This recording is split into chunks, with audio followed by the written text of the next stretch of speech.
Hello guys, you're welcome to my channel. I want to share with us little generator coil repair tips. So this is an LA pack generator. When I met this generator coil, I found out that it was making use of 4-pin diode instead of the normal AVR, and the AVR plug has been vandalized. Secondly, I tested the exciter cables and there was no continuity reading, but the coil was looking all okay, no sign of burn. All right. Then I had to dismantle the coil and turn the back of the coil. Then I realized something. If you look at this, you will see that there is a coil breakage here. There is a wire breakage here, and this is an aluminum coil. So this is the first observation I made in this stator, right, that it has a cut. The exciter has a cut, as you can see here. I could simply join it and it will still work, but I want to replace this aluminum with copper. So this exciter winding, I want to replace it entirely with copper. I could just join it and it will work, but I want to replace it with copper. Then this other side is the DC charger coil. All right, it's for rectification, so I don't need it. I'm going to remove it entirely. This DC coil, I'm going to remove it entirely, right, and rewind only the exciter with copper. So that is it for the stator. Then for the armature, I have something important to share with us. Detecting fault of armatures is one of the most difficult things. It can be confusing sometimes because an armature can give you correct readings and still be bad. So we are going to experiment it with this one.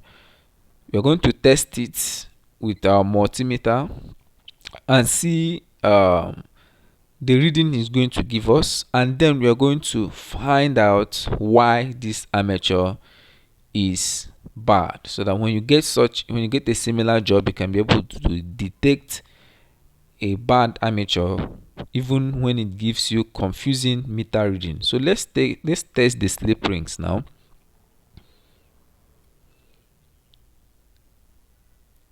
Let's test the slip rings to find out. All right, as you can see here, it showed continuity, which is accurate.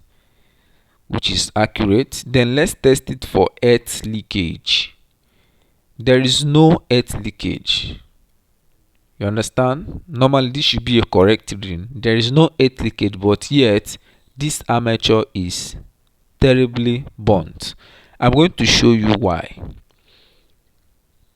If you take a good look at this, you will find out that the insulation have been burnt.